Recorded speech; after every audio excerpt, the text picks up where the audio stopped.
안녕하세요. 불교 여정 TV입니다. 오늘은 인도 역사상 가장 위대한 통치자이자 불교 수호자로 알려진 아쇼카 왕의 이야기를 깊이 있게 들여다보려 합니다.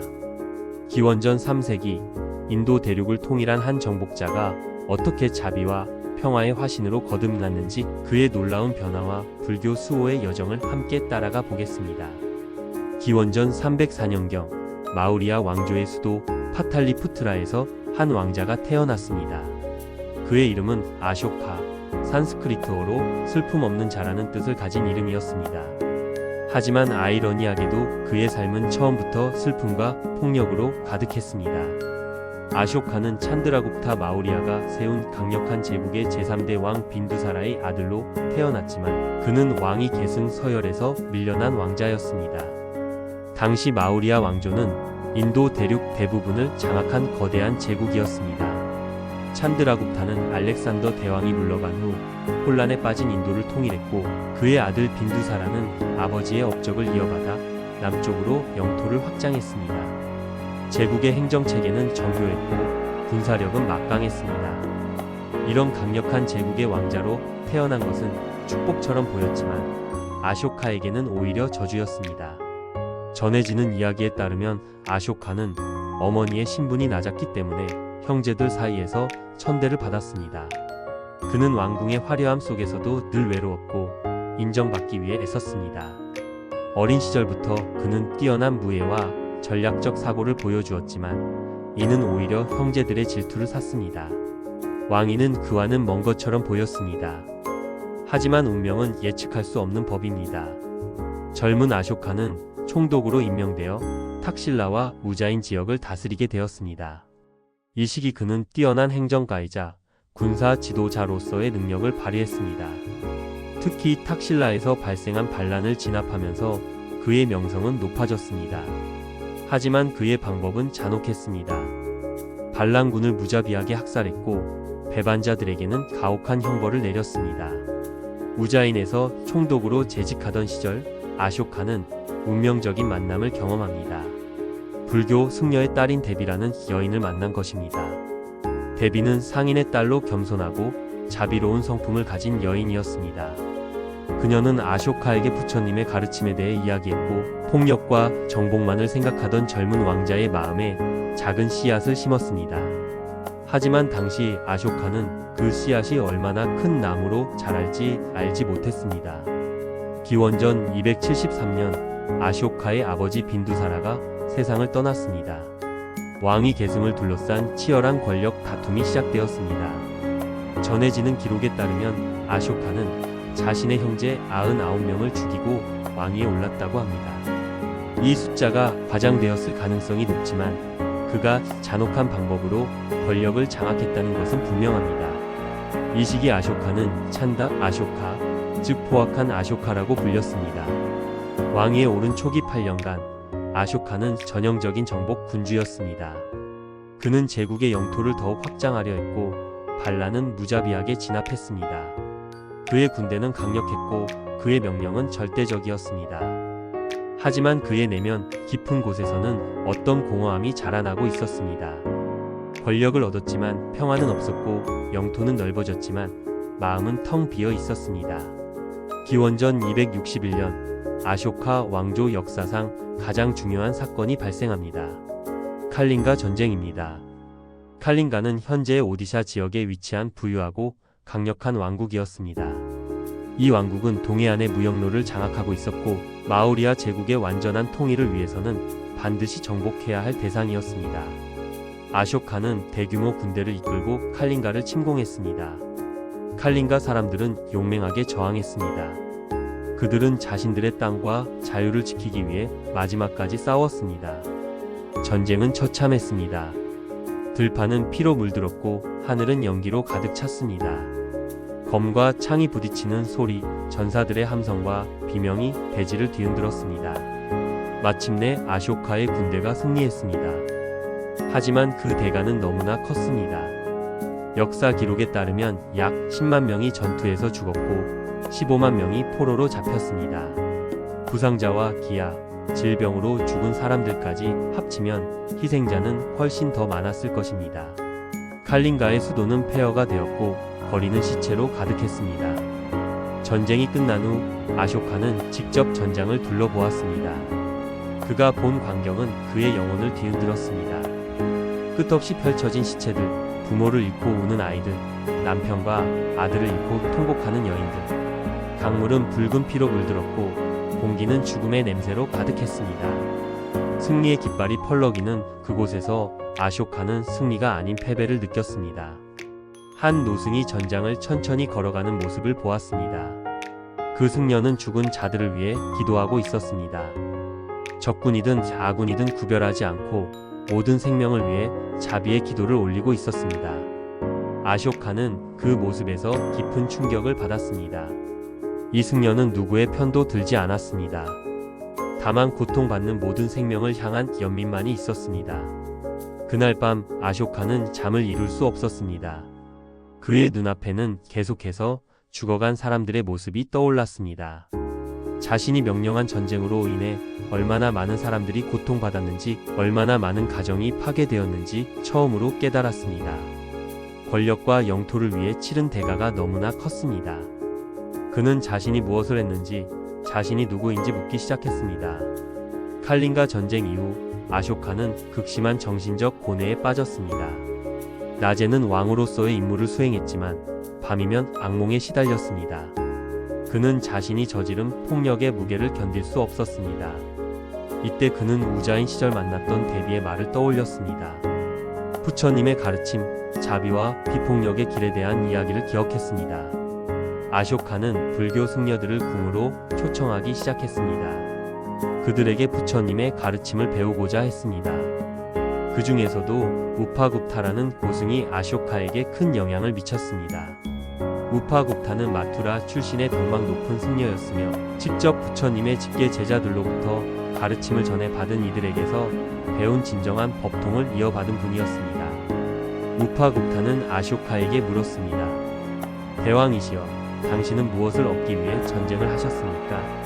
아쇼카는 대답했습니다. 영토와 권력, 그리고 명예를 얻기 위해서였습니다. 우파굽타가 다시 물었습니다. 그것들이 당신에게 평화를 주었습니까? 아쇼카는 고개를 숙였습니다. 아니요, 오히려 고통만 더 커졌습니다. 우파굽타는 부드럽게 말했습니다. 진정한 정복은 밖을 향한 것이 아니라 안을 향한 것입니다. 칼로 정복한 땅은 언제든 다시 반란을 일으킬 수 있지만 법으로 정복한 마음은 영원히 평화롭습니다. 부처님께서는 탐욕과 분노와 어리석음이야말로 진정한 적이라고 가르치셨습니다. 이 적들을 이기는 것이 진정한 승리입니다. 이 가르침은 아쇼카의 마음에 깊이 새겨졌습니다. 그는 본격적으로 불교를 공부하기 시작했고 점차 그 가르침을 실천하려 노력했습니다. 하지만 변화는 쉽지 않았습니다. 오랫동안 폭력과 정복에 익숙했던 그에게 자비와 비폭력의 길은 낯설고 어려웠습니다. 많은 밤을 명상과 참회로 보냈습니다. 기원전 260년경 아쇼카는 공식적으로 불교에 귀의했습니다. 그는 이제 담마 아쇼카, 즉 법의 아쇼카가 되었습니다. 그의 변화는 단순히 개인적인 신앙의 변화가 아니었습니다. 그것은 제국 전체의 정책과 방향을 바꾸는 역사적 전환점이었습니다. 아쇼카는 담마, 즉 법에 의한 통치를 선언했습니다. 담마는 단순히 불교 교리만을 의미하는 것이 아니었습니다. 그것은 모든 종교와 사상을 아우르는 보편적 윤리 원칙이었습니다. 아쇼카가 제시한 담마의 핵심은 비폭력, 관용, 자비, 정직, 그리고 모든 생명에 대한 존중이었습니다. 이는 힌두교도, 자이나교도, 아지비카교도 등 다양한 종교를 가진 백성들을 통합하는 원리가 되었습니다. 아쇼카는 자신의 변화와 새로운 통치 이념을 제국 전역에 알리기 위해 독특한 방법을 사용했습니다. 바위와 기둥에 칙령을 새기는 것이었습니다. 이 칙령들은 브라흐미 문자와 카로슈티 문자, 그리고 그리스어와 아람어로도 기록되어 제국의 다양한 지역 사람들이 읽을 수 있도록 했습니다. 제13번 암벽 칙령은 특히 유명합니다. 이 칙령에서 아쇼카는 칼린가 전쟁의 참상을 솔직하게 고백했습니다. 그는 이렇게 기록했습니다. 칼린가 정복 이후 사랑하는 신들의 총애를 받는 왕은 단마를 향한 깊은 열정을 갖게 되었고 단마에 대한 사랑과 단마 교육을 실천하게 되었습니다. 칼린가 정복으로 인한 살육과 죽음과 추방이 사랑하는 신들의 총애를 받는 왕에게 깊은 슬픔과 후회를 안겨주었습니다. 이어서 그는 백성들에게 말합니다. 이제부터 북소리가 아닌 법의 소리가 울려 퍼질 것입니다. 전쟁의 정복이 아닌 법의 정복을 추구할 것입니다. 이것이야말로 이 세상과 저 세상 모두에서 가치 있는 정복입니다. 한 통치자가 자신의 잘못을 공개적으로 인정하고 참회하는 것은 고대 세계에서 매우 이례적인 일이었습니다. 아쇼카의 개혁은 구체적이고 광범위했습니다. 먼저 그는 동물 희생 제사를 금지했습니다. 당시 인도에서는 종교의식으로 수많은 동물들을 제물로 바치는 관습이 있었습니다. 왕실의 주방에서만 매일 수백 마리의 동물이 도살되었습니다. 아쇼카는 이를 대폭 줄이고 결국에는 완전히 금지했습니다. 그는 제국 전역에 의료시설을 설립했습니다. 사람을 위한 병원뿐만 아니라 동물을 위한 병원도 만들었습니다. 약초 정원을 조성하고 의사들을 양성했습니다. 주요 도로를 따라 우물을 파고 나무를 심어 여행자들이 쉴 수 있도록 했습니다. 이런 시설들은 제국의 영토를 넘어 주변 국가들에도 지원되었습니다. 아쇼카는 단마 대관이라는 특별한 관리를 임명했습니다. 이들은 단마의 원칙이 제대로 실행되는지 감독하고 백성들의 고충을 듣고 해결하는 역할을 했습니다. 단마 대관들은 왕의 직접적인 명령을 받았으며 지역 총독들보다도 높은 권한을 가졌습니다. 그들은 정기적으로 각 지역을 순회하며 백성들을 만났습니다. 법률 제도도 개혁되었습니다. 사형수들에게는 3일의 유예 기간이 주어졌고 그 기간 동안 재심을 요청할 수 있었습니다. 가혹한 형벌들이 완화되었고 범죄자들에게도 갱생의 기회가 주어졌습니다. 아쇼카는 정기적으로 죄수들을 사면했으며 특히 부처님의 탄생일이나 깨달음의 날에는 대규모 사면이 이루어졌습니다. 종교적 관용 정책도 주목할 만합니다. 아쇼카는 불교도였지만 다른 종교를 탄압하지 않았습니다. 오히려 모든 종교를 존중하고 지원했습니다. 제12번 암벽 칙령에서 그는 이렇게 선언했습니다. 모든 종파는 어디서든 거주할 수 있습니다. 왜냐하면 그들 모두는 자제와 마음의 순수함을 추구하기 때문입니다. 사람들은 자신의 종파만을 칭송하고 다른 종파를 비난해서는 안 됩니다. 이런 관용 정책은 당시로서는 혁명적이었습니다. 고대 세계의 대부분 제국들이 자신들의 종교를 강요했던 것과 달리 아쇼카는 다양성을 인정하고 존중했습니다. 이는 마우리아 제국의 안정과 번영에 크게 기여했습니다. 다양한 배경을 가진 사람들이 평화롭게 공존할 수 있었습니다. 하지만 아쇼카의 가장 큰 업적은 불교의 전파였습니다. 그는 불교를 단순히 인도의 한 종교로 남겨두지 않고 세계 종교로 만들었습니다. 이를 위해 그는 조직적이고 체계적인 포교 활동을 전개했습니다. 먼저 그는 제국 내에서 불교를 정비하고 통합하는 작업을 시작했습니다. 기원전 250년경 아쇼카는 파탈리푸트라에서 제3차 불교 결집을 후원했습니다. 이는 부처님 인멸 후 약 250년이 지난 시점이었습니다. 그동안 불교는 다양한 지역으로 퍼져나가면서 여러 분파로 나뉘어 있었습니다. 교리 해석의 차이도 생겨났고 일부는 원래 가르침에서 벗어나기도 했습니다. 모칼리푸타 띠사라는 고승이 결집을 주도했습니다. 그는 당대 최고의 학승으로 교리에 대한 깊은 이해와 수행의 덕을 두루 갖춘 분이었습니다. 약 1000명의 승려들이 모여 9개월 동안 경전을 정리하고 교리를 확립했습니다. 이 결집에서 논사, 즉 아비담마가 완성되었고 정통 교리가 확립되었습니다. 결집이 끝난 후 아쇼카는 전대미문의 계획을 실행에 옮겼습니다. 세계 각지의 전법사를 파견하는 것이었습니다. 그는 뛰어난 승려들을 선발하여 각기 다른 지역으로 보냈습니다. 이들은 단순한 포교사가 아니었습니다. 그들은 해당 지역의 언어와 문화를 공부했고 현지 상황에 맞는 방법으로 가르침을 전했습니다. 마지막 존자는 히말라야 지역과 카슈미르로 파견되었습니다. 마하데바 존자는 남인도로 갔습니다. 라키타 존자와 단마라키타 존자는 각각 아라오샤와 아파란타카 지역으로 향했습니다. 마하단마라키타 존자는 마하라 슈트라로, 마하라키타 존자는 그리스인들이 거주하는 팍트리아 지역까지 갔습니다. 가장 성공적인 전법은 스리랑카로 향한 마인다 장로에 의해 이루어졌습니다. 마인다는 아쇼카의 아들이었습니다. 그는 어릴 때부터 불법을 배웠고 뛰어난 학생이자 수행자로 성장했습니다. 그의 누이 상가미타도 함께 스리랑카로 갔는데 그녀는 비구니 승단을 이끌고 갔습니다. 스리랑카의 데바남피아 히사왕은 마인다 일행을 환영했습니다. 전해지는 이야기에 따르면 마인다는 미인탈레산에서 사냥을 하던 왕을 만났습니다. 그는 왕에게 법문을 했고 왕은 깊은 감명을 받아 불교로 귀의했습니다.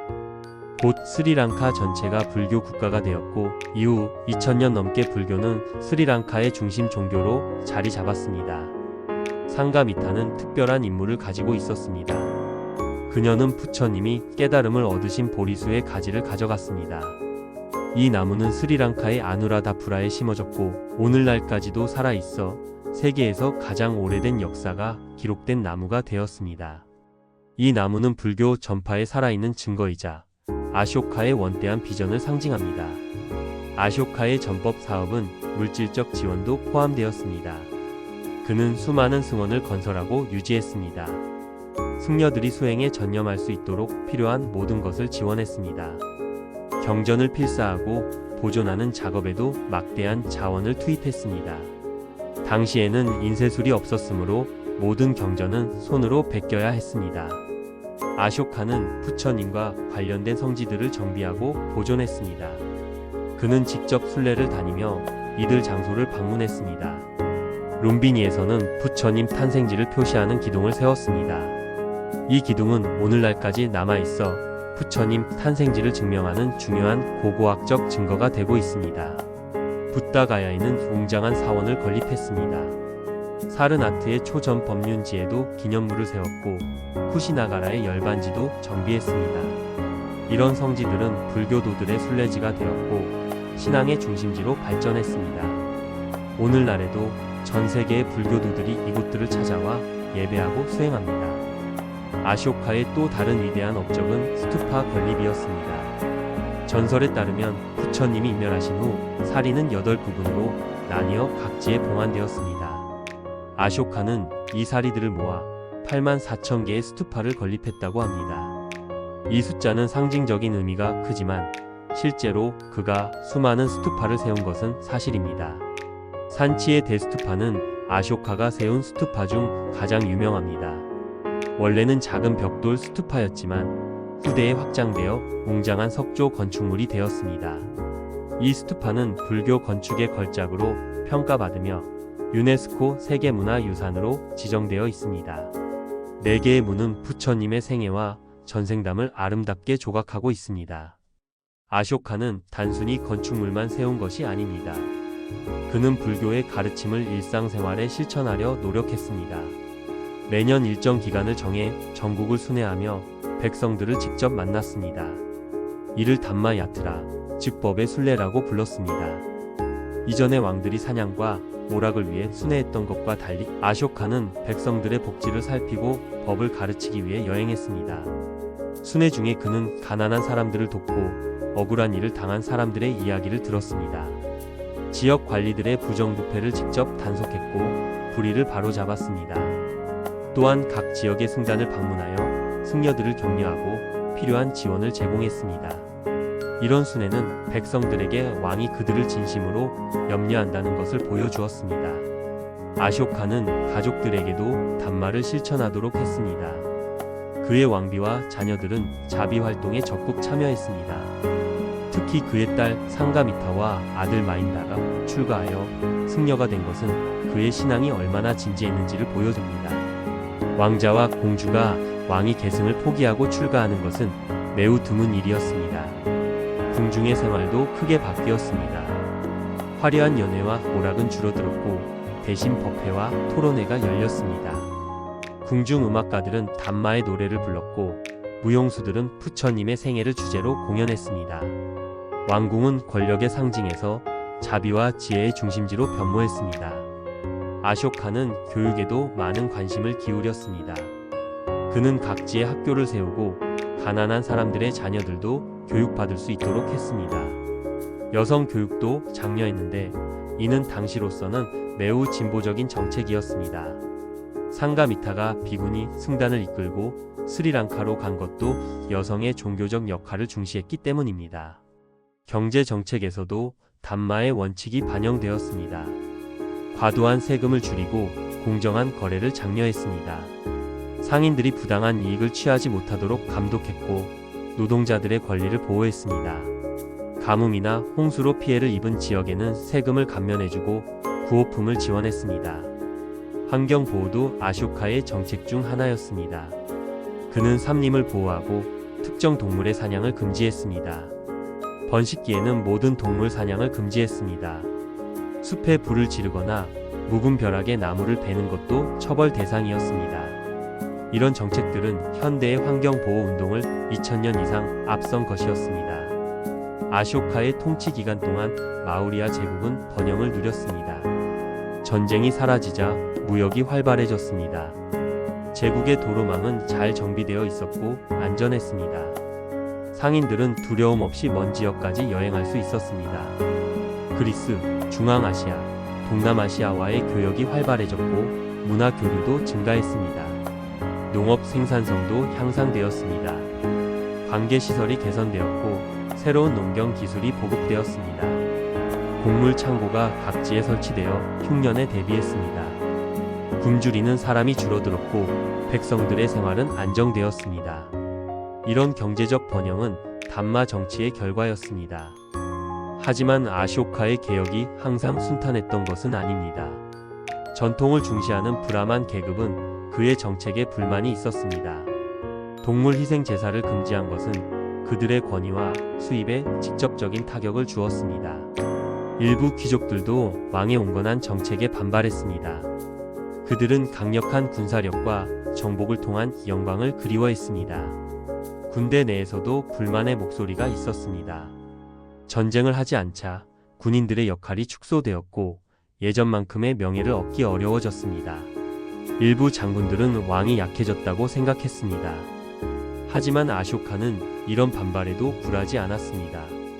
그는 자신의 신념을 지켰고 인내심을 가지고 반대자들을 설득했습니다. 아쇼카는 권위주의적 방법으로 담마를 강요하지 않았습니다.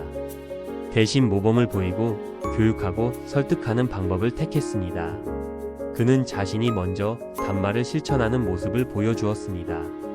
이런 진정성 있는 태도가 점차 사람들의 마음을 움직였습니다. 처음에는 회의적이었던 사람들도 왕의 진심을 알게 되었고 변화를 받아들이기 시작했습니다. 아쇼카는 말년에 더욱 종교 생활에 전념했습니다. 그는 승단에 귀의하여 우바세, 즉 제가 신자가 되었습니다. 정기적으로 승원을 방문하여 법문을 들었고 명상 수행을 했습니다. 때로는 며칠씩 승원에 머물며 승려들과 함께 생활하기도 했습니다. 왕으로서의 위엄보다는 한 명의 수행자로서 겸손하게 행동했습니다. 전해지는 이야기에 따르면 아쇼카는 생애 마지막까지 보시를 계속했습니다. 그는 자신의 재산을 모두 승단과 가난한 사람들에게 나누어 주었습니다. 심지어 왕관과 보석까지도 보시했다고 합니다. 신하들이 왕의 과도한 보시를 우려하여 말렸지만 아쇼카는 멈추지 않았습니다. 마지막에 아쇼카에게 남은 것은 반 개의 암나 과일뿐이었다고 합니다. 그는 이 과일조차도 승단에 보시했습니다. 신하들은 위대한 황제가 이렇게 빈손으로 생을 마감하는 것을 슬퍼했지만 아쇼카는 평화로운 미소를 지었습니다. 그에게는 재산보다 더 소중한 것, 깨끗한 마음과 자비의 실천이 있었습니다. 기원전 232년경 아쇼카는 70세를 전후한 나이로 세상을 떠났습니다. 그는 약 40년간 통치했으며 그중 30년 이상을 담마 정치로 이끌었습니다. 그의 죽음은 제국 전체에 큰 슬픔을 가져왔습니다. 백성들은 진심으로 그를 애도했습니다. 그는 단순한 통치자가 아니라 자비로운 아버지였고 영적 스승이었습니다. 아쇼카가 남긴 유산은 막대했습니다. 무엇보다 그는 불교를 세계 종교로 만들었습니다. 그의 전법 사업이 없었다면 불교는 인도 한 지역의 종교로 남았을 것입니다. 하지만 그의 노력으로 불교는 스리랑카, 동남아시아, 중앙아시아, 그리고 결국 동아시아까지 전파되었습니다. 스리랑카에서 불교는 국가의 정체성이 되었습니다. 이후 미얀마, 태국, 캄보디아, 라오스 등 동남아시아 국가들이 불교를 받아들였습니다. 중앙아시아를 거쳐 불교는 중국으로 전해졌고 중국에서 다시 한국과 일본으로 전파되었습니다. 티베트 불교도 아쇼카 시대의 전법 활동에 그 뿌리를 두고 있습니다. 오늘날 전 세계 수억 명의 불교도들이 있는 것은 아쇼카의 원대한 비전과 헌신적인 노력의 결과입니다. 그는 종교를 정치적 도구로 사용하지 않았습니다.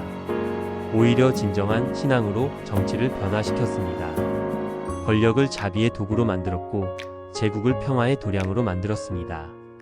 아쇼카의 칙령 기둥들은 오늘날까지 남아 우리에게 말을 걸어옵니다. 인도의 국장에는 사르나트에서 발견된 사자, 기둥머리가 새겨져 있습니다. 네 마리의 사자는 사방으로 부처님의 가르침이 퍼져나가는 것을 상징합니다. 이는 아쇼카의 정신이 현대 인도의 정체성 일부가 되었음을 보여줍니다. 아쇼카의 삶은 변화의 가능성을 보여줍니다. 가장 폭력적이고 잔혹했던 정복자가 가장 자비롭고 평화로운 통치자가 되었습니다. 그의 변화는 갑작스러운 것이 아니었습니다. 깊은 고뇌와 참회, 그리고 끊임없는 노력의 결과였습니다. 칼린가 전쟁의 피 묻은 들판에서 시작된 그의 영적 여정은 평생 계속되었습니다. 그는 완벽한 사람은 아니었습니다. 때로는 옛 습성이 고개를 들기도 했고 판단을 잘못하기도 했습니다. 하지만 중요한 것은 그가 계속해서 노력했다는 점입니다. 넘어질 때마다 다시 일어났고 실수할 때마다 반성하고 배웠습니다. 이런 인간적인 모습이 오히려 그를 더욱 위대하게 만듭니다. 아쇼카의 담마는 특정 종교의 교리를 넘어선 보편적 가치였습니다. 자비, 관용, 정직, 비폭력은 모든 인간이 추구해야 할 덕목입니다.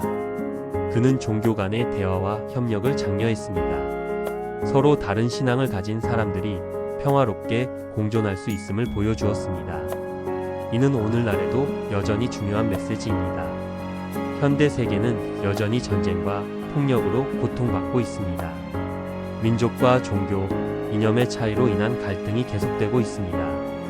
이런 시대에 아쇼카의 삶과 가르침은 새로운 의미를 갖습니다. 그는 힘으로 평화를 가져올 수 없다는 것을 깨달았습니다. 진정한 평화는 마음의 변화에서 시작됩니다. 아쇼카는 적을 정복하는 대신 친구로 만들었습니다. 복수 대신 용서를 선택했고 증오 대신 사랑을 실천했습니다. 이것이 바로 법의 정복이었습니다. 칼로 얻은 승리는 일시적이지만 법으로 얻은 승리는 영원합니다. 이 진리는 2300년이 지난 오늘날에도 변하지 않았습니다. 환경 파괴, 불평등, 차별, 폭력 등 현대 사회의 많은 문제들은 탐욕과 분노, 어리석음에서 비롯됩니다. 아쇼카가 직면했던 문제들과 본질적으로 다르지 않습니다. 그가 제시한 해결책, 즉 자비와 지혜, 자제와 관용은 여전히 유효합니다. 우리는 그의 삶에서 영감을 얻을 수 있습니다. 아쇼카의 비석에 새겨진 글들을 읽다 보면 마치 그가 직접 우리에게 말하는 것 같습니다. 2000년이 넘는 시간의 간극을 넘어 그의 목소리가 들려옵니다. 자비를 실천하라, 생명을 존중하라, 진리를 말하라, 부모를 공경하라, 스승을 존경하라, 가난한 이를 돕라. 이 단순하지만 깊은 가르침들은 시대를 초월합니다. 그는 또한 관용의 중요성을 강조했습니다. 자신과 다른 생각을 가진 사람을 미워하지 말라고 했습니다. 다른 종교, 다른 문화를 존중하라고 가르쳤습니다. 자신의 신념을 지키되 타인의 신념도 인정하라고 했습니다. 이런 태도는 다원주의 사회에서 필수적입니다. 아쇼카는 권력을 책임으로 이해했습니다. 왕의 의무는 백성을 행복하게 하는 것이라고 생각했습니다. 그는 자신을 백성의 종이라고 불렀습니다. 이런 겸손한 태도는 모든 지도자가 본받아야 할 덕목입니다. 권력은 특권이 아니라 봉사의 기회입니다. 교육에 대한 그의 강조도 주목할 만합니다. 그는 무지가 모든 악의 근원이라고 보았습니다. 따라서 사람들을 교육하고 계몽하는 것이 중요하다고 생각했습니다. 그의 칙령들은 일종의 대중교육 도구였습니다. 백성들이 읽고 배우고 실천할 수 있도록 명확하고 간단한 언어로 쓰였습니다. 아쇼카의 또 다른 특징은 실용성이었습니다. 그는 이상만을 말하지 않았습니다. 구체적이고 실천 가능한 방법을 제시했습니다. 병원을 세우고 우물을 파고 나무를 심고 도로를 정비했습니다. 추상적인 도덕이 아니라 실제 삶을 개선하는 데 관심이 있었습니다. 그는 또한 체계적이고 조직적이었습니다. 담마 대관 제도를 만들어 자신의 정책이 실제로 실행되는지 확인했습니다. 정기적인 보고와 감독 시스템을 구축했습니다. 좋은 의도만으로는 충분하지 않습니다. 그것을 현실로 만들 수 있는 시스템이 필요하다는 것을 알았습니다. 아쇼카의 삶을 돌아보면 몇 가지 중요한 교훈을 얻을 수 있습니다. 첫째, 변화는 가능합니다. 아무리 깊은 어둠 속에 있어도 빛을 찾을 수 있습니다. 과거가 어떠했든 지금부터 다르게 살 수 있습니다. 아쇼카는 이것을 자신의 삶으로 증명했습니다. 둘째, 진정한 힘은 폭력이 아니라 자비에서 나옵니다. 칼은 몸을 정복할 수 있지만 마음을 정복할 수는 없습니다. 오직 사랑과 자비만이 진정으로 사람의 마음을 움직일 수 있습니다. 이것이 법의 정복이 무력의 정복보다 위대한 이유입니다. 셋째, 지도자의 역할은 섬기는 것입니다. 권력은 자기를 높이는 도구가 아니라 타인을 돕는 수단입니다. 진정한 위대함은 얼마나 많은 사람을 지배하느냐가 아니라 얼마나 많은 사람을 행복하게 하느냐에 있습니다. 넷째, 관용과 다양성의 존중이 중요합니다. 하나의 진리, 하나의 방법만을 고집하면 갈등이 생깁니다. 다양한 길을 인정하고 존중할 때 진정한 조화가 이루어집니다. 차이는 문제가 아니라 풍요로움의 원천입니다. 다섯째, 말과 행동이 일치해야 합니다. 아쇼카는 자신이 가르친 것을 먼저 실천했습니다. 백성들에게 자비를 요구하기 전에 자신이 먼저 자비로웠습니다. 이런 진정성이 사람들의 신뢰를 얻었습니다. 여섯째, 인내와 꾸준함이 필요합니다. 아쇼카의 변화는 하루아침에 이루어지지 않았습니다. 평생에 걸친 노력이었습니다. 그는 실망하거나 포기하지 않았습니다. 때로는 느린 것처럼 보여도 올바른 방향으로 계속 나아가는 것이 중요합니다. 일곱째, 과거의 잘못을 인정하는 용기가 필요합니다. 아쇼카는 자신의 폭력적 과거를 숨기지 않았습니다. 오히려 공개적으로 참회했습니다. 이런 정직함이 진정한 변화의 시작입니다. 잘못을 인정할 때 비로소 바로잡을 수 있습니다. 여덟째, 이상을 가지되 현실적이어야 합니다. 아쇼카는 높은 이상을 추구했지만 현실을 무시하지 않았습니다. 제국을 다스리면서 이상과 현실 사이에서 균형을 찾으려 노력했습니다. 완벽을 추구하되 불완전함도 받아들였습니다. 아쇼카가 세운 기둥과 비석들은 시간의 풍파를 견디며 오늘날까지 남아 있습니다. 어떤 것은 여전히 우뚝 서 있고 어떤 것은 부서지고 훼손되었습니다. 하지만 그것들이 전하는 메시지는 여전히 생생합니다. 돌에 새겨진 글자들은 퇴색했지만 그 의미는 오히려 더 빛납니다. 룸비니의 기둥 앞에 서면 2300년 전 그곳을 방문했던 아쇼카의 모습이 그려집니다. 부처님이 태어나신 그 땅에서 그는 무슨 생각을 했을까요? 아마도 깊은 감사와 경외심을 느꼈을 것입니다. 부처님의 가르침이 없었다면 자신은 여전히 어둠 속을 헤매고 있었을 것이라고 생각했을 것입니다. 사르나트의 사자 기둥 앞에 서면 초전법륜의 순간이 떠오릅니다. 부처님이 처음으로 법을 설하신 그 신성한 장소에서 아쇼카는 자신도 법을 전파하겠다는 결심을 했을 것입니다. 사자의 포효처럼 진리의 소리를 온 세상에 울려 퍼지게 하겠다고 다짐했을 것입니다. 붓다가야의 보리수 아래에서 아쇼카는 부처님의 깨달음을 묵상했을 것입니다. 탐욕과 분노와 어리석음을 극복하고 완전한 자유를 얻은 그 위대한 순간을 생각하며 자신도 그 길을 따르고자 했을 것입니다.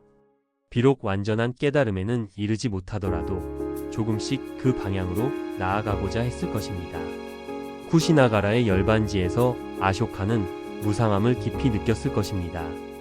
부처님조차 죽음을 피할 수 없었습니다. 모든 것은 변하고 사라집니다. 그렇다면 무엇이 진정으로 가치 있는 것일까요? 물질적 부와 권력은 죽음 앞에서 무의미합니다. 오직 선한 행위, 자비로운 마음, 지혜로운 삶만이 의미가 있습니다. 아쇼카의 이야기는 불교 역사에서 매우 중요하지만 그것을 넘어 인류 역사에서도 의미가 큽니다. 그는 종교적 관용과 평화, 복지 국가의 개념을 실천한 최초의 통치자 중 한 명입니다. 그의 업적은 단순히 불교를 전파한 것에 그치지 않습니다.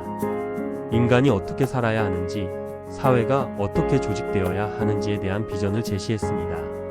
마하트마 간디는 아쇼카를 인도 역사상 가장 위대한 통치자라고 평가했습니다. 비폭력과 진리의 힘을 믿었던 간디에게 아쇼카는 영감의 원천이었습니다. 아쇼카가 2000년 전에 실천했던 것을 간디는 현대에 되살리려 했습니다. 두 사람 모두 폭력으로는 진정한 변화를 가져올 수 없다고 믿었습니다. 네루 전 인도 총리도 아쇼카를 높이 평가했습니다.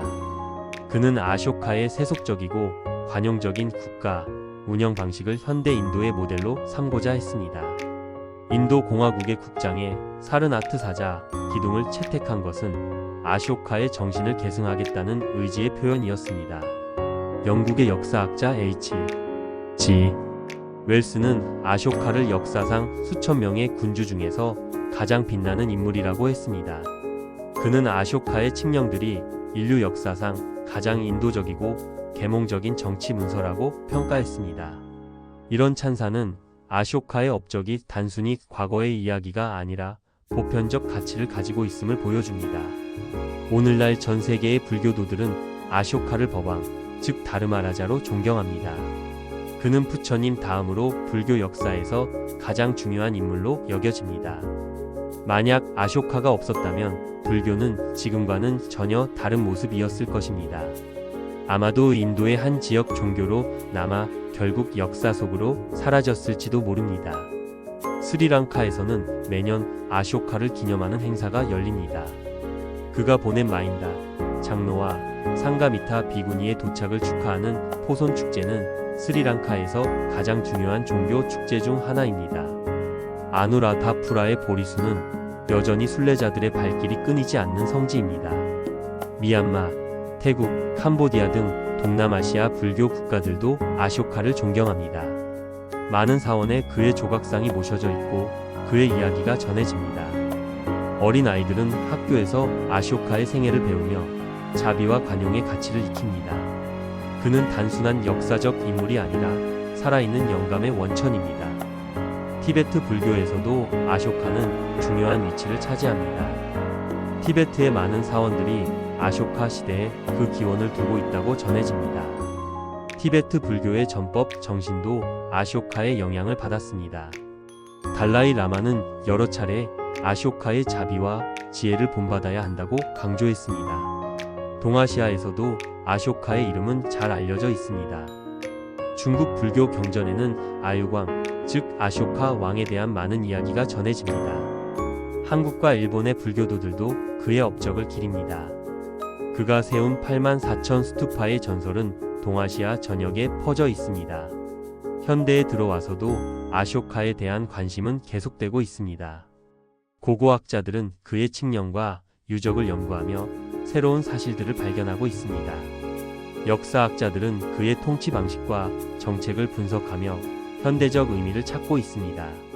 종교학자들은 그의 종교적 관용과 대화의 정신을 연구합니다. 평화학자들은 아쇼카를 비폭력 정치의 선구자로 주목합니다. 그는 군사력을 포기하지 않으면서도 평화를 추구할 수 있음을 보여주었습니다. 방어를 위한 힘은 유지하되 공격적 전쟁은 하지 않았습니다. 이는 현대의 평화 유지 개념과 유사합니다. 환경운동가들도 아쇼카의 정책에서 영감을 얻습니다. 그의 동물 보호와 산림 보존 정책은 현대 환경 보호 운동의 선구적 사례입니다. 모든 생명을 존중하는 그의 철학은 오늘날의 생태학적 관점과 맞닿아 있습니다. 인간만이 아니라 모든 생명체가 상호 연결되어 있다는 인식입니다. 사회복지 분야에서도 아쇼카의 업적은 주목받습니다. 그가 시행한 무료 의료, 교육 지원, 사회 기반 시설 건설 등은 현대 복지 국가의 원형이라고 할 수 있습니다. 국가가 국민의 복지에 책임을 져야 한다는 그의 생각은 현대적입니다. 아쇼카의 삶에서 우리는 희망을 봅니다. 변화는 가능하다는 희망입니다. 개인도 변할 수 있고 사회도 변할 수 있습니다. 폭력의 악순환을 끊을 수 있고 평화의 문화를 만들 수 있습니다. 증오를 사랑으로 바꿀 수 있고 분열을 화합으로 이끌 수 있습니다. 물론 아쇼카가 살았던 시대와 오늘날은 많이 다릅니다. 사회 구조도 다르고 문제의 성격도 다릅니다. 하지만 인간의 본질은 변하지 않았습니다. 여전히 탐욕과 분노와 어리석음이 고통의 원인입니다. 여전히 자비와 지혜가 해결의 열쇠입니다. 아쇼카가 제시한 담마의 원칙들은 시대를 초월합니다. 비폭력, 진실, 자비, 관용, 존중, 이런 가치들은 언제 어디서나 중요합니다. 구체적인 적용 방법은 달라질 수 있지만 근본 원칙은 동일합니다. 이것이 아쇼카의 메시지가 2300년이 지난 지금도 여전히 유효한 이유입니다. 우리는 각자의 자리에서 작은 아쇼카가 될 수 있습니다. 세계를 통치하는 황제가 아니더라도 우리 자신의 마음을 다스릴 수 있습니다. 거대한 제국을 변화시킬 수는 없어도 우리 주변을 조금씩 바꿀 수 있습니다. 큰 스투파를 세울 수는 없어도 작은 선행을 실천할 수 있습니다. 일상에서 자비를 실천하는 것으로 시작할 수 있습니다. 화를 내고 싶을 때 참는 것, 판단하고 싶을 때 이해하려는 것, 복수하고 싶을 때 용서하는 것, 이런 작은 실천들이 모여 큰 변화를 만듭니다.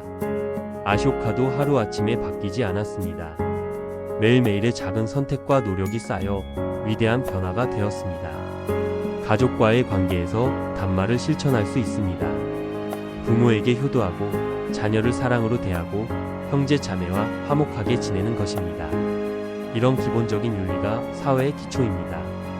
가정이 평화로우면 사회도 평화로워집니다. 직장에서도 담마의 원칙을 적용할 수 있습니다. 정직하게 일하고 동료를 존중하고 공정하게 대우하는 것입니다. 이익만을 추구하지 않고 윤리적 가치도 고려하는 것입니다. 경쟁 속에서도 인간미를 잃지 않는 것입니다. 사회활동을 통해서도 담마를 실현할 수 있습니다. 자원봉사, 기부, 환경보호, 인권옹호 등 다양한 방법이 있습니다. 자신의 시간과 재능과 자원을 나누는 것입니다. 이런 활동들이 모여 더 나은 사회를 만듭니다. 무엇보다 자기 자신에게 자비로워야 합니다. 아쇼카는 과거의 잘못으로 자신을 끝없이 괴롭히지 않았습니다. 참회하되 거기에 머물지 않고 앞으로 나아갔습니다. 자기 연민에 빠지지 않고 건설적으로 변화했습니다. 우리도 자신의 불완전함을 받아들이면서 성장할 수 있습니다. 명상과 수행도 중요합니다. 아쇼카는 바쁜 통치 업무 속에서도 명상 시간을 가졌습니다. 마음을 고요히 하고 자신을 돌아보는 시간이 필요합니다. 이런 내면의 작업 없이는 진정한 변화가 일어나기 어렵습니다. 밖을 바꾸기 전에 안을 바꿔야 합니다. 부처님의 가르침을 공부하는 것도 도움이 됩니다. 경전을 읽고 법문을 듣고 토론하는 것입니다. 지혜는 하루아침에 생기지 않습니다. 꾸준한 학습과 사유가 필요합니다. 아쇼카도 평생 배우는 자세를 유지했습니다. 하지만 가장 중요한 것은 실천입니다. 아무리 많이 알아도 실천하지 않으면 소용없습니다. 아쇼카의 위대함은 그가 많이 알아서가 아니라 많이 실천했기 때문입니다. 그는 자신이 배운 것을 삶으로 증명했습니다. 말과 행동이 일치했습니다. 작은 것부터 시작하는 것이 중요합니다. 처음부터 완벽할 필요는 없습니다. 조금씩 천천히 꾸준히 나아가면 됩니다. 실수하고 넘어져도 괜찮습니다. 다시 일어나 계속 가면 됩니다. 아쇼카도 그렇게 했습니다. 주변 사람들에게 영감을 주는 것도 의미가 있습니다. 우리의 작은 변화가 다른 사람들에게 영향을 줄 수 있습니다. 아쇼카의 변화가 제국 전체를 바꾸었듯이 우리의 변화도 파급 효과를 가질 수 있습니다. 선한 영향력은 물결처럼 퍼져나갑니다. 특히 아이들에게 좋은 본보기가 되어야 합니다. 다음 세대가 더 나은 세상을 만들 수 있도록 가르치고 이끌어야 합니다. 아쇼카가 자녀들에게 법을 가르쳤듯이 우리도 아이들에게 올바른 가치를 전해야 합니다. 이것이 진정한 유산입니다. 희망을 잃지 않는 것이 중요합니다. 세상이 아무리 어둡고 혼란스러워 보여도 변화는 가능합니다. 아쇼카의 시대도 결코 평화롭지 않았습니다. 전쟁과 폭력이 만연했습니다. 하지만 그는 희망을 잃지 않았고 다른 길이 있음을 보여주었습니다. 인내심을 가져야 합니다. 변화는 시간이 걸립니다. 즉각적인 결과를 기대하면 실망하게 됩니다. 아쇼카의 담마 정치도 처음에는 많은 반대에 부딪혔습니다. 하지만 그는 포기하지 않고 계속 노력했고 결국 성공했습니다. 서로 연결되어 있음을 기억해야 합니다. 아쇼카는 모든 생명이 하나로 연결되어 있다고 보았습니다. 다른 사람의 고통은 곧 나의 고통입니다. 다른 생명의 행복은 곧 나의 행복입니다. 이런 인식이 자비의 바탕입니다. 지금 이 순간을 소중히 여겨야 합니다. 과거는 이미 지나갔고 미래는 아직 오지 않았습니다. 우리가 살 수 있는 것은 오직 현재뿐입니다. 지금 이 순간 선택하고 행동하고 변화할 수 있습니다. 아쇼카도 칼린가 전쟁 이후의 그 순간부터 새롭게 시작했습니다. 아쇼카의 이야기를 마무리하며 그의 유명한 칙령 하나를 떠올려 봅니다. 그는 이렇게 말했습니다. 모든 사람은 나의 자녀들이다. 내가 나의 자녀들을 위해 바라는 것은 그들이 이 세상과 저 세상에서 모든 복지와 행복을 누리는 것이다. 나는 모든 인류를 위해서도 같은 것을 바란다. 이 말 속에 아쇼카의 정신이 담겨 있습니다. 보편적 사랑, 무조건적 자비, 모든 존재의 행복을 바라는 마음입니다. 이것이 바로 불교의 자비심이고 보살의 원력입니다. 아쇼카는 왕이었지만 동시에 보살이었습니다. 그는 완벽하지 않았지만 진실했습니다. 실수도 했지만 배웠습니다. 넘어졌지만 일어났습니다. 이런 인간적인 모습이 우리에게 위안과 격려를 줍니다. 우리도 불완전하지만 계속 나아갈 수 있습니다. 아쇼카처럼 말입니다. 오늘날 인도 대륙 곳곳에 남아있는 아쇼카의 유적들은 무언의 설법을 계속하고 있습니다. 세월이 흘러도른 닳고 글씨는 희미해졌지만 그 정신은 여전히 선명합니다. 2300년의 시간을 넘어 우리에게 말을 걸어옵니다.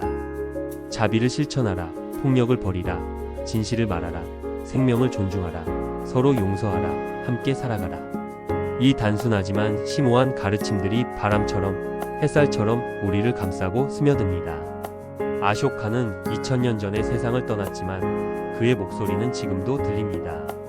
인도의 들판을 거닐다가 아쇼카의 기둥을 만난다면 잠시 멈춰 서 보십시오. 그 돌을 만져보십시오. 수천 년의 시간이 손끝에 느껴질 것입니다.